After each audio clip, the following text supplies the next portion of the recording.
período terciário que nós vamos começar hoje. É o item 33. Se alguém estiver com o livro, quiser acompanhar, então começa assim. Com o período terciário, nova ordem de coisas começa para a Terra. O estado da sua superfície muda completamente de aspecto. Modificam-se profundamente as condições de vitalidade e se aproximam do estado atual. Os primeiros tempos desse período se assinalam por uma interrupção da produção vegetal e animal.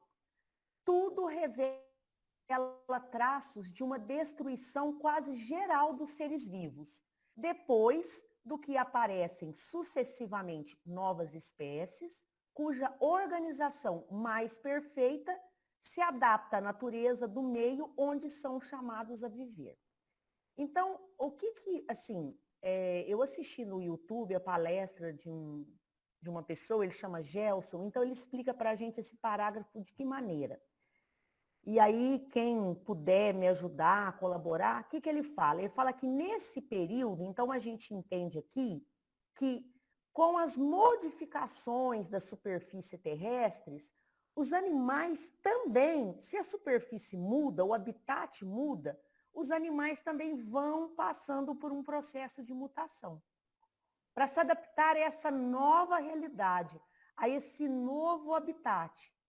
E aí uma coisa que me chamou a atenção nesse parágrafo, que fala que há uma interrupção da produção vegetal e animal. E aí por quê? Porque nesse período terciário foi o período que ocorreu o surgimento das montanhas mais altas, como a Cordilheira dos Andes, por exemplo. Então, com o surgimento dessa cadeia de montanhas, justamente esse surgimento dessa cadeia faz com que ocorra modificação no habitat desses animais, que até então era plano. E aí começa a ter as montanhas. E afeta, sim, a distribuição de plantas e de animais. Então, um exemplo, uma planta que está acostumada com uma baixa altitude, que se desenvolvia muito bem aqui embaixo, aquele solo elevado, aquela planta não vai ser encontrada mais no cume dessa montanha, porque lá não é um ambiente, um habitat propício para o crescimento dela. Então, por isso que há uma interrupção da produção vegetal e animal, porque também animais que são acostumados em determinados terrenos, eles também tiveram que se adaptar. E justamente nesse período começa a ter uma diversificação dos mamíferos, porque eles passam a ocupar justamente espaços que ficaram vagos com a extinção de animais muito grandes. Então, por exemplo, os dinossauros que começaram a ser extintos, que eles faziam parte da cadeia alimentar, alguns animais começaram a ocupar esse espaço, porque não tem o dinossauro, então eles começaram a proliferar ali nesses espaços. E as plantas também, elas começam, como eu já disse, fica mais restrita em determinadas regiões. E é importante que também destacar, esse palestrante fala, que nesse período começa a surgir os grandes carnívoros. Por exemplo, como o tigre dente de sabre, ele começou a surgir nessa época. Começa a surgir o mamute, as preguiças gigantes, os cavalos, começa a aparecer nesse período. Porque antes desse período, enquanto ainda tinha os dinossauros, havia muitos répteis e anfíbios, porque tinha muita água, tinha muito pântano. Com a elevação das montanhas, começam a surgir áreas secas, áreas que não eram tão alagadas, então começam a aparecer animais assim, mais propriamente ditos como terrestres. Então, assim, o solo, né, já ganha uma certa espessura e favorece até a permanência deles no solo. Tá dando mais ou menos para entender? Desculpa. Tá ótimo, Lu. Alguém quer acrescentar alguma coisa desse parágrafo que acha que é Eu interessante? gostaria de falar. Olha, eu quero sim, eu quero acrescentar, eu quero fazer uma recordação com vocês, se vocês permitirem. Tá bom? Com Claro, certeza, Ana. Ana. Fica à vontade, à vontade. Vamos lá. Vamos voltar lá no comecinho, quando a Terra era uma bola de fogo. Nós temos a Era, porque eu já falei para vocês que essas datações geológicas, elas são divididas em eras, que duraram bilhões e milhões de anos.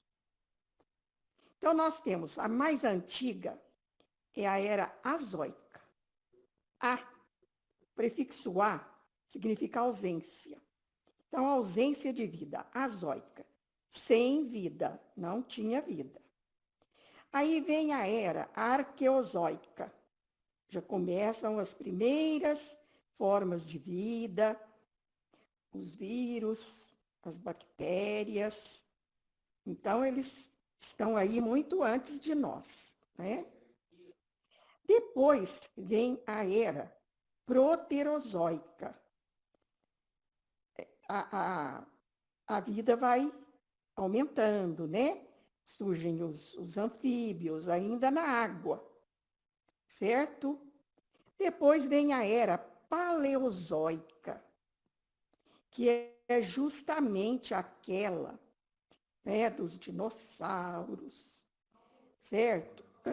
Daquelas criptógamos vasculares, aquelas grandes florestas de fetos arborescentes, que deram origem ao carvão mineral, conforme eu já falei para vocês. E mais recente vem a Era Cenozoica, dividida em dois períodos, terciário e quaternário. Aí surgem, então, né, as grandes cadeias montanhosas, os Andes na América do Sul, as montanhas rochosas no Canadá e Estados Unidos, a cadeia dos Atlas no norte da África, os Alpes na Europa, o Himalaia na Ásia, certo? E como a Lúcia disse, começam a modificar as formas de vida. Como eu digo sempre para vocês, a nossa evolução, a evolução da natureza, né, acompanha também a evolução do homem. É uma evolução conjunta. Vocês viram aí, ficou claro com a explicação da Lúcia, essa evolução conjunta do nosso globo terrestre, né, com toda a sua natureza, inclusive o homem que é também natureza. Bom, no período quaternário é que surge o homem. No período Holoceno. Então, não o homem propriamente dito, mas aqueles primatas ainda, né? Aí o André Luiz descreve muito bem isso aí. Os braços longos ainda andavam de 4, até conquistarem a bipedia. Quando esse ser conquista a bipedia, começa a se firmar sobre os 2 pés, e seus braços já não são tão longos mais, houve um encurtamento dos braços, né? Já surge o cérebro neocórtex, porque primeiro o reptiliano, depois o límbico, depois o neocórtex, que dá ao homem a capacidade de pensar, que dá ao homem a capacidade de raciocinar. Então, talvez, eu não possa afirmar isso, esteja começando aí o processo de individualização, não é? Não estou afirmando, mas pode ser, porque ele assume as faixas inaugurais da razão, certo? Então, é isso aí, minha gente. E também a crosta terrestre começa, nesse período terciário, a se partir em placas. Então, a crosta terrestre, essa parte, essa superfície que nós pisamos, ela não é inteiriça. Ela é montada como peças de um grande quebra-cabeça. E essas placas dançam sobre o magma, para lá e para cá, empurrada pela força que vem do calor do interior da Terra. Então, são as chamadas placas tectônicas.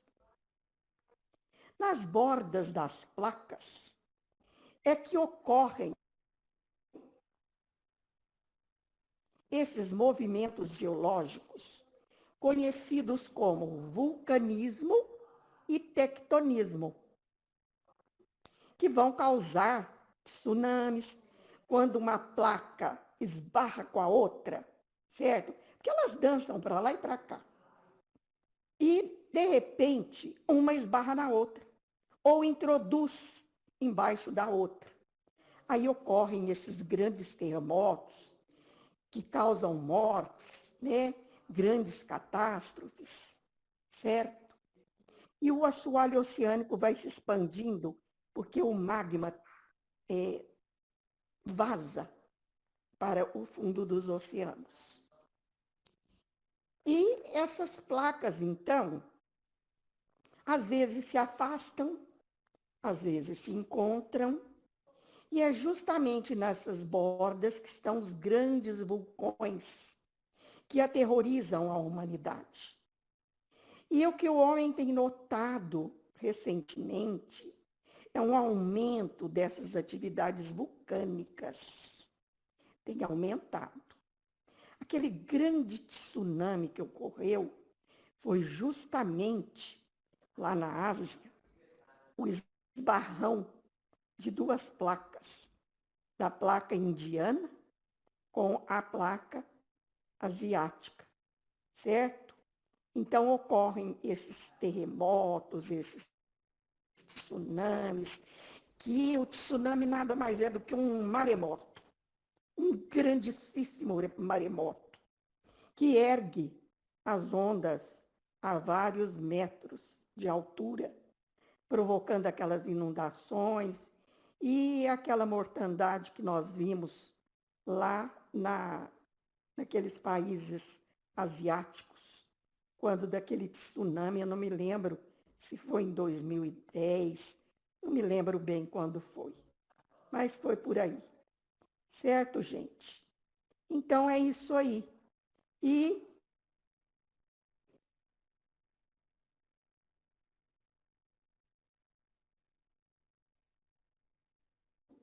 é que começou a formar o rio Amazonas.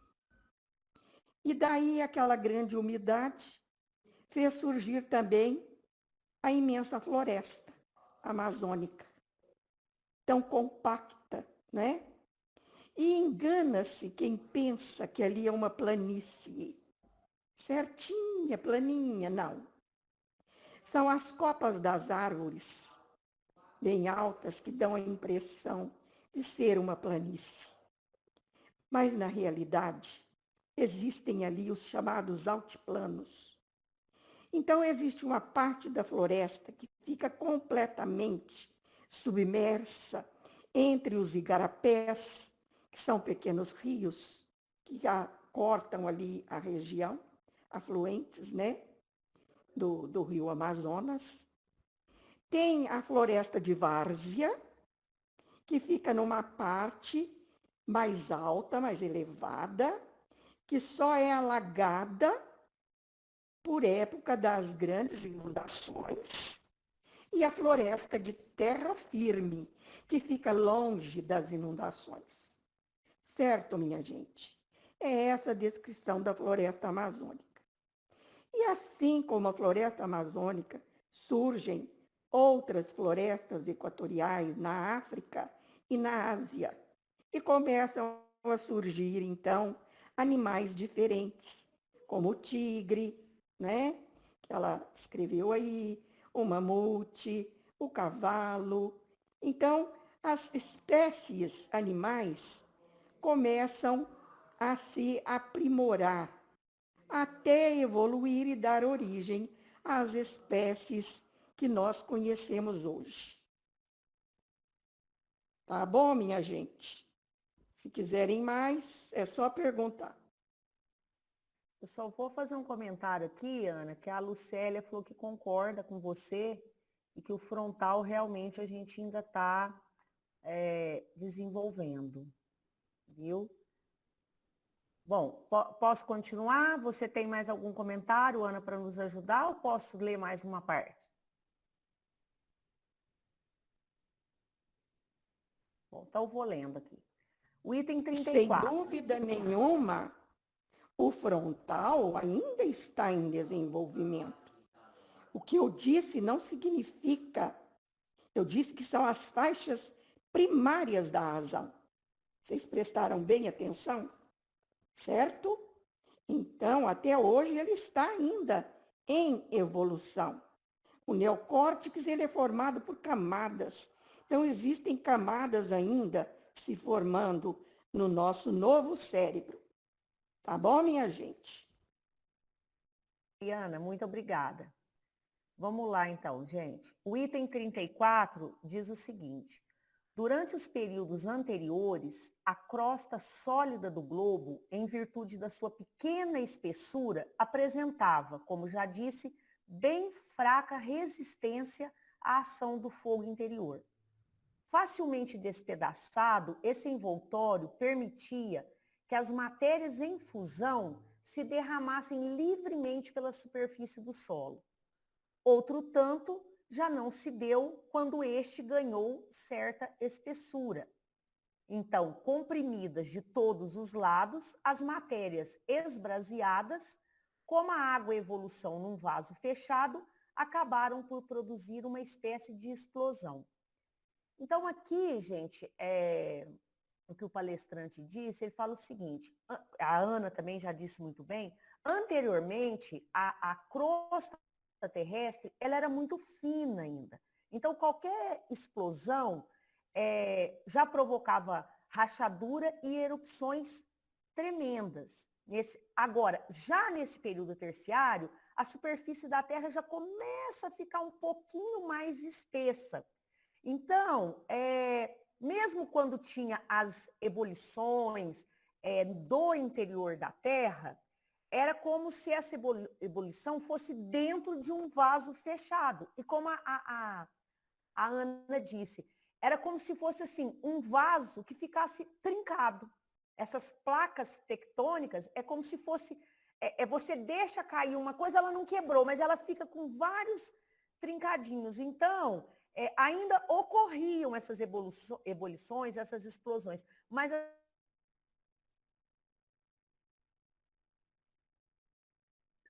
estava propício assim para vegetações, para animais, ainda ocorriam, mas já com uma certa resistência da superfície terrestre, tá certo? E aí continua. Violentamente quebrada num sem número de pontos, a massa granítica ficou crivada de fendas, como um vaso rachado. Ao longo dessas fendas, a crosta sólida, levantada e deprimida, formou os picos, as cadeias de montanhas e as suas ramificações. Certas partes desse envoltório terrestre não chegaram a ser despedaçadas, foram apenas soerguidas, enquanto noutros pontos, decalcamentos e escavações se produziram.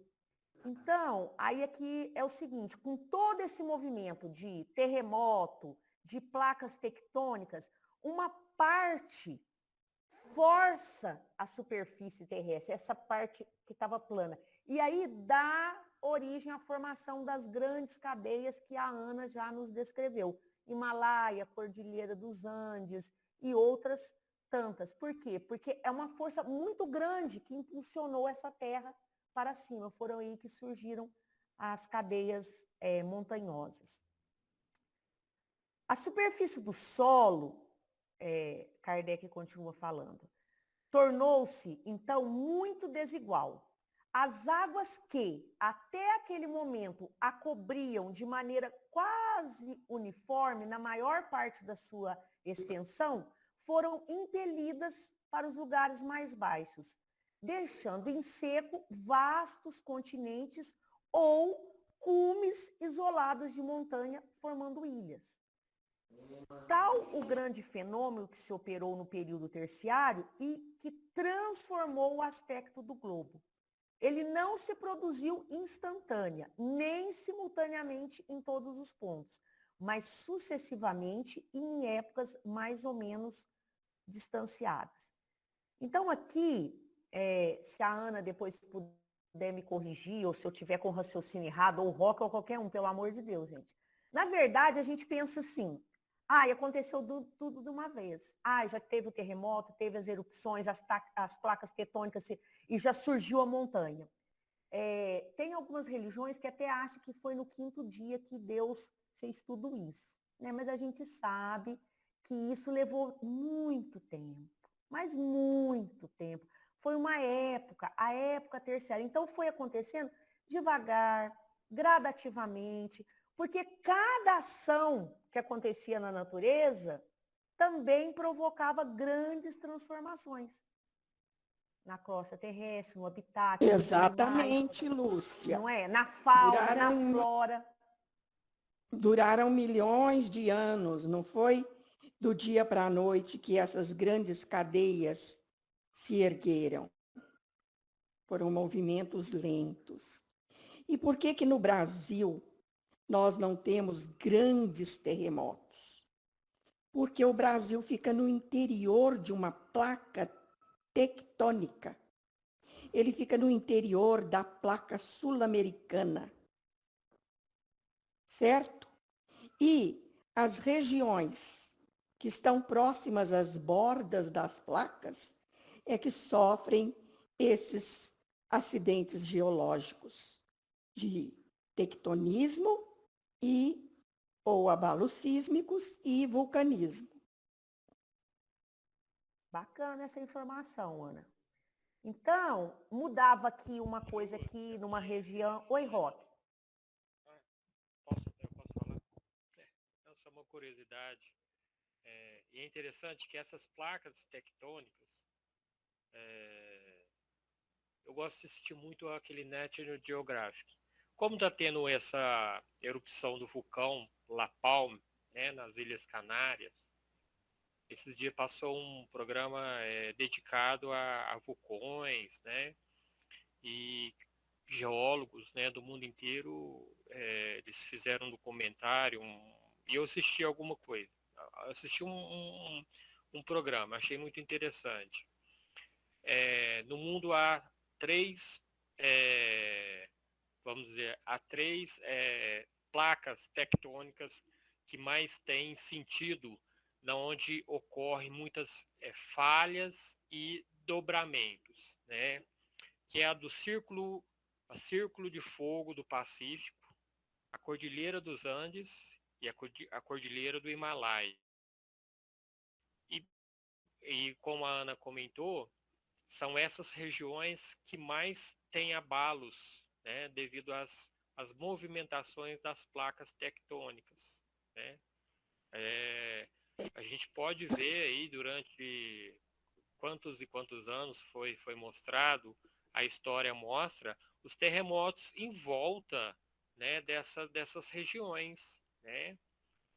Tanto na Ásia, quanto ali na Cordilheira dos Andes, e no Círculo de Fogo do Pacífico, né, onde entra Japão. A gente pode ver aquele tsunami que ocorreu em 2011, lá na Indonésia, né, que foi uma catástrofe, né, que gerou um maremoto. Né? E é interessante isso, né, da formação dessas cordilheiras e os seus dobramentos que falam, né, que acontecem no planeta. E que achei interessante, eles falam que são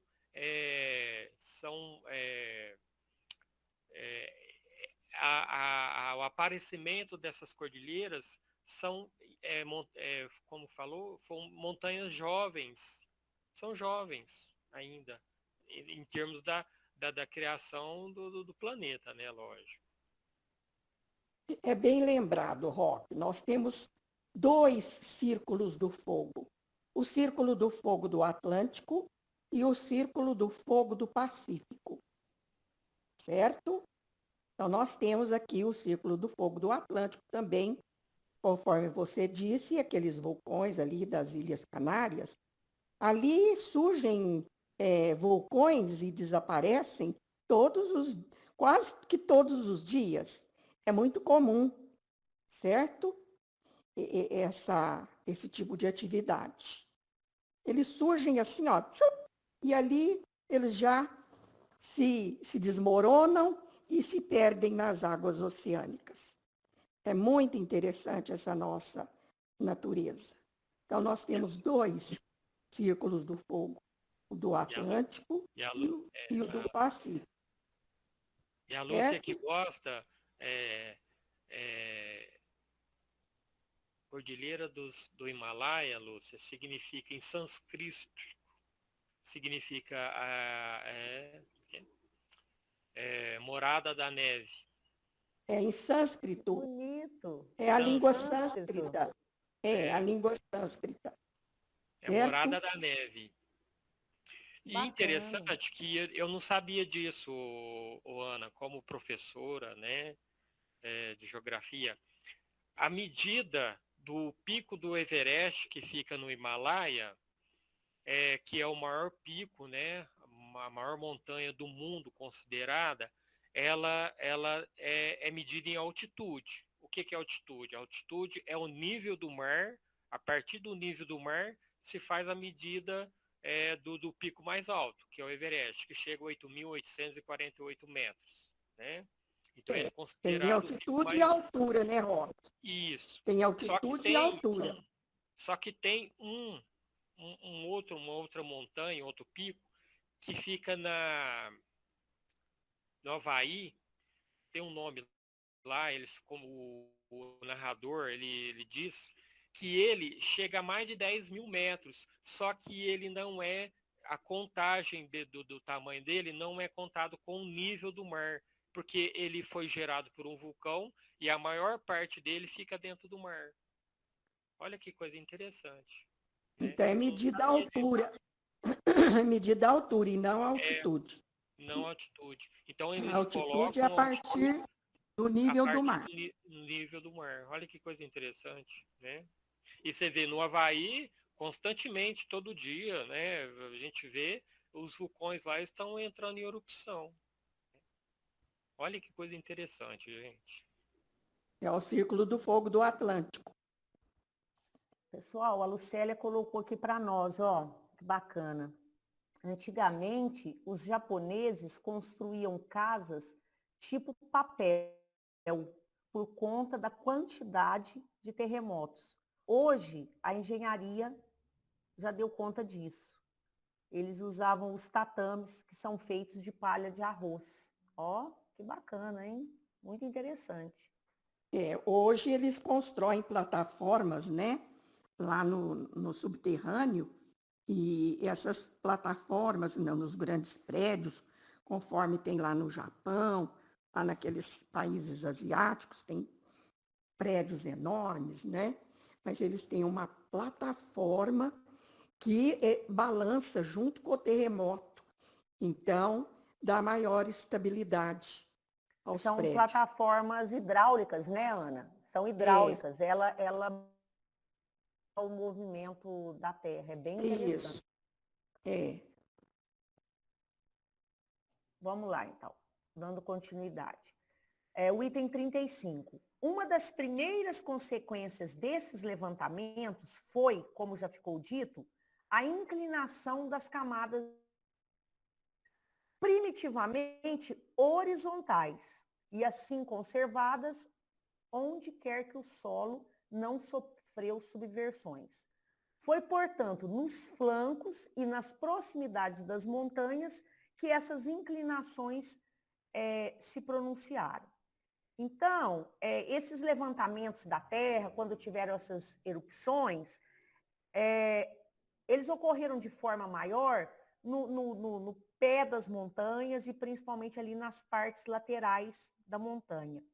E sempre que uma montanha se levanta, ali vai todas as camadas que estavam embaixo na Terra. E fica expostas as marcas geológicas. E aí os geólogos, eles conseguem fazer as observações, estudar ali e ver as camadinhas geológicas que vieram antes, que estavam ali, para saber qual era aquele solo, como que ele se formou. E os geólogos conseguem descobrir até quantas eras se passaram para a transformação daquele solo. Então, esse levantamento, ele traz dados importantes para as pesquisas. Bom, item 36. Lúcia, voltando lá às placas, que são grandes peças que se encaixam como um grande quebra-cabeças, nós vemos que as costas leste do Brasil se encaixam nas costas oeste da África. Certo? Aquela região ali daquelas ilhas, ali da Austrália, ali do Pacífico Sul, se encaixam, né, ali na Ásia. E assim por diante. Elas se encaixam como peças de um grande quebra-cabeças. Ora, elas se afastam umas das outras, ora, elas se aproximam umas das outras. Mas elas são praticamente separadas. Existem essas fendas, e muitas nos fundos oceânicos. E ali na região da Califórnia, até eles dizem que vai haver um grande terremoto, que eles chamam de Big One, que vai separar aquela região da Califórnia ali, que a Califórnia, o estado da Califórnia, vai desaparecer. Ali existe uma grande falha, com uma fenda chamada Falha de Santo André, ou Falha de St. Andrews, conforme é conhecida lá nos Estados Unidos.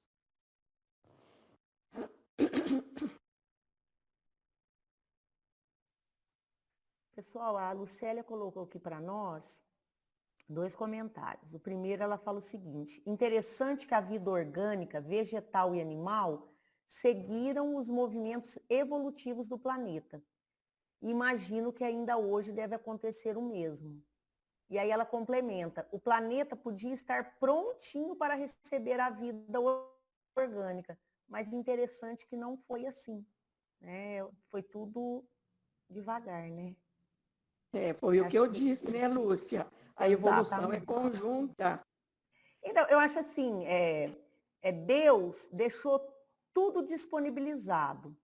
E os arquitetos siderais foram trabalhando com esse material que estava disponível e foram criando aos poucos, e foi havendo a evolução, né? Porque não foi assim, no 5º dia Deus criou os pássaros e criou isso, assim, porque não tem muito sentido, né? A gente não tem como a gente acreditar nisso, que assim, ele estalou os dedos e falou, olha, agora está aqui. Até poderia, né? O poder dele é imenso. Isso aí mas fora de cogitação, né, Lúcia? Isso aí está completamente fora da ciência. Exatamente. Os 7 dias e no 7º descansou são esses grandes períodos geológicos. Bom, item 36. Nas regiões onde as camadas de sedimento conservaram a horizontalidade, para se chegar às de formação primária, tem-se que atravessar todas as outras, até considerável profundidade. ao cabo da qual se encontra inevitavelmente a rocha granítica.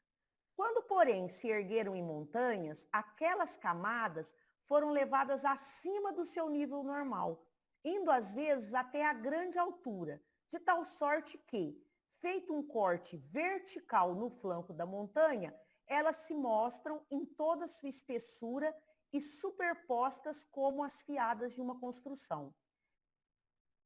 As grandes elevações se encontram, é assim que, em grandes elevações, se encontram enormes bancos de conchas primitivamente formados no fundo dos mares.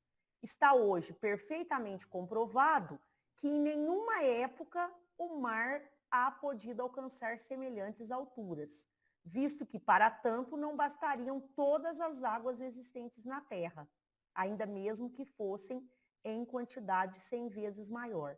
Então, essas regiões, gente,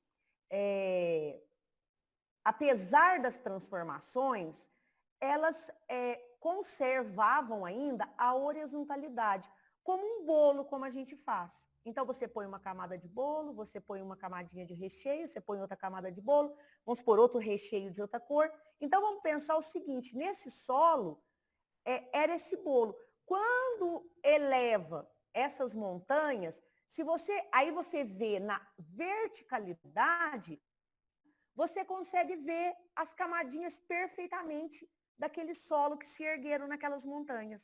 E aí, o que os geólogos descobriram? Que tinha camadinha, que tinha conchas, que tinha fósseis de peixes em algumas pedras. Então, assim, sedimentos do mar. E aí, assim, mas como assim? Como que vai ter concha aqui? Então, foi a partir daí que cientificamente ficou comprovado que tudo isso foi erguido pela força das placas tectônicas, pelos grandes movimentos da Terra, que foram trazendo essas transformações. E até hoje, a Ana até disse bem aí da Califórnia, né, Ana, se não me engano, existem essas fendas, e até hoje em determinados locais, no Japão, até aqui no Haiti, que há uma grande atividade sísmica ainda, por causa dessas fendas.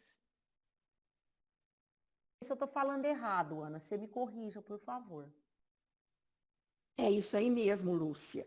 Eu ia justamente pedir a palavra para explicar por que essas grandes cadeias montanhosas se soergueram na era Cenozoica, que, como o Roque lembrou, são montanhas jovens, porque foram formadas mais recentemente. Existem outras que já se desgastaram, que são os chamados planaltos, né? E que se formaram antes, e que houve tempo para desgaste. E o que fez essas cadeias montanhosas se erguerem foi justamente essas camadas de sedimentos que você explicou tão bem, dando o exemplo do bolo, não é? As placas foram empurrando. Por exemplo, a placa americana, tanto a sul-americana como a norte-americana, elas foram empurrando esses sedimentos que estavam acumulados ali nas bordas, certo? E foram se soerguendo essas grandes cadeias montanhosas, justamente pelo empurrão das placas de encontro com essas camadas de sedimentos. Que legal, né? Que bacana a força da natureza, né, Ana? Roque, você quer acrescentar alguma coisa? Posso continuar? Ô, Lúcio, eu acho que o Roque caiu a internet dele. Tá. Eu vi que ele estava com dificuldade e ele caiu. Tá. Então, vamos lá. Continuando a leitura. Ter-se-ia, pois, de supor que a quantidade de água... É a placa tectônica que derrubou ele. Eu acho que ele não está gostando do estudo, ele deu uma disfarçada, viu, Antônio Carlos? Eu vou, que saudade, meu Deus do céu.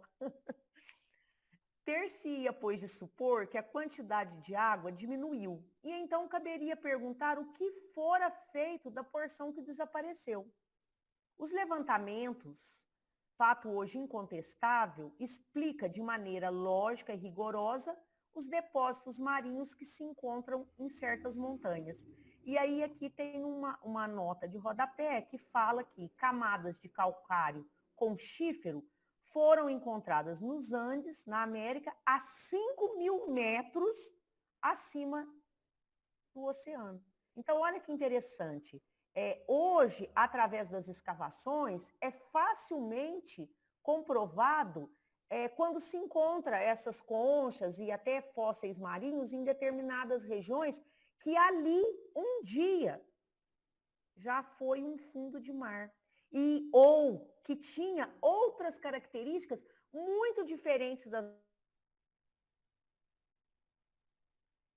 uma plantação, uma vegetação diferente, ou um cerrado, uma vegetação que se adapta às montanhas, mas um dia aquele terreno ali já foi o fundo de um mar.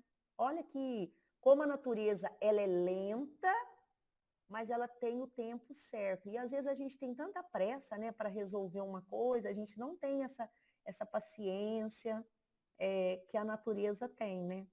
E aí a Lucélia fala aqui para a gente que por isso que o planeta é constituído mais de água do que de terra. Você quer fazer mais algum comentário, Ana, ou alguém? Posso continuar? Pode continuar, Luciana. Aqui, ó, Então vamos lá. Item 37. Nos lugares onde o levantamento da rocha primitiva produziu completa rasgadura do solo, quer pela rapidez do fenômeno, quer pela forma, altura e volume da massa levantada, o granito foi posto a nu, qual um dente que se rompeu da gengiva. Levantadas, quebradas e arrumadas, as camadas que o revestiam ficaram a descoberto. É assim que terrenos pertencentes às mais antigas formações e que na posição primitiva se achavam a grande profundidade, compõem hoje o solo de certas regiões. Então, isso daqui a Ana já explicou até muito bem.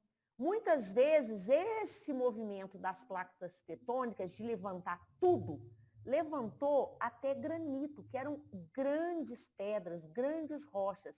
E ela estava lá embaixo, no solo. E aí ela foi subindo como um dente nascendo, como quando o siso da gente nasce e vai rasgando tudo e dói, e na maioria das vezes a gente precisa até extrair.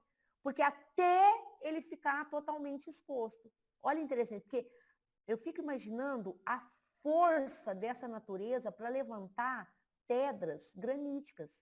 Então, assim, é um negócio incontrolável a força dessa natureza. Então, elas ficaram como, fazendo essa metáfora, como um dente. Bom, vamos lá. Item 38. Deslocada por efeito dos sordimentos, a massa granítica deixou, em alguns sítios, fendas por onde se escapa o fogo interior e se escoam as matérias em fusão, os vulcões, que eles são como chaminés da imensa fornalha, ou melhor, válvulas de segurança que, dando saída ao excesso das matérias ígneas, preservam o globo de comoções muito mais terríveis. Olha que bacana. Então, o vulcão, que faz tanto estrago, ele tem uma função também na natureza. É como uma válvula de segurança, como a panela de pressão da casa da gente. Então, lá dentro tá aquela fornalha, aquele vapor, aquela coisa, e aquilo lá precisa sair. Então, o vulcão, ele tem a função de estabilizar a pressão no interior da Terra. Então, quando a pressão está muito forte, os vulcões atuam como uma válvula, liberando aquele excesso. A Lucélia fala, ora, não sabia que os vulcões são úteis. Que legal. E aí, assim, então eu também fiquei assim, achando muito interessante isso. Como a natureza é perfeita. Como Deus, por mais que a gente saiba que ele é perfeito, tudo tem uma razão de ser. Você Por isso quer que eu digo, acrescentar? por isso que eu digo que tudo tem um propósito. Deus não joga dados. Exatamente. Até os vulcões, como disse a Gisele, os pernilongos, a gente ainda está pesquisando, mas por enquanto é só a cadeia alimentar, viu, Gisele? Eu não achei outra função, não. Logicamente, todo esse desenvolvimento, essas mudanças da superfície da Terra estavam sendo acompanhadas, né, pelos espíritos superiores. Isso aí não vai acontecendo assim ao acaso, né? Tudo tem planejamento. Exatamente. Os engenheiros siderais não brincam, né? E aí, continuando. A Daí gente o. vê, Oi. assim, olhando tudo isso, essas eras, você vê que parece assim um grande laboratório em que eles foram fazendo experiências, como é o caso aí dos dinossauros, desses animais enormes, que isso aí serviu de experiência para as outras fases. E o grande objetivo é o homem, né? É o chegar no homem, proporcionar dar condições para o espírito aí encarnado trabalhar sua transformação, né? Sua evolução. Bem bacana. E agora eu vou ver se dá tempo de falar esse último aqui, que eu achei muito legal. Aí fala assim no texto: daí o poder dizer-se que os vulcões em atividade são uma segurança para o conjunto da superfície do solo. Da intensidade desse fogo é possível fazer-se ideia, ponderando-se que no seio mesmo dos mares se abrem vulcões e que a massa d'água que os recobre e neles penetra não consegue extingui-los. Eu achei isso aqui muito legal, porque no fundo do oceano também tem vulcões. Não é só na parte terrestre, na parte marinha também, e eles também entram em erupção, causando até tsunamis. Às vezes são pequenas erupções, são aquela válvula de segurança, não causam muitos transtornos. Mas dependendo da força da erupção, eles causam até tsunamis. E eles mesmo submersos, olha que legal, totalmente cobertos pela água, não há o resfriamento deles. Certamente a água que fica ali em volta, ela fica quente ali naquela região, ela tem uma fauna, uma flora totalmente diferente, porque a água é quentinha, então ali nasce planta que se adapta àquela água quentinha, os peixes, os animais marinhos que se alimentam, que vivem ali, também são específicos só daquela área. Então, na boca desse vulcão, há uma fauna e uma flora compatível com aquelas águas termais. Eu nunca imaginei que tivesse, nunca pensei que tivesse vulcão no fundo do mar. Então, assim, eu achei fantástico essa informação. Achei bacana demais. Ô, Lúcia, mas eu já falei aqui que o fundo dos oceanos, nós temos uma chamada dorsal atlântica, certo? Que ela aparece em forma de ilhas. Nós temos uma dorsal no Pacífico e uma dorsal no Atlântico, que é uma cadeia montanhosa, submersa. As pontas delas formam ilhas, certo? E que os fundos dos oceanos se expandem por causa do extravasamento dessas lavas. E hoje, fotografias tiradas por satélites fotografam tudo isso, inclusive essa expansão dos fundos oceânicos.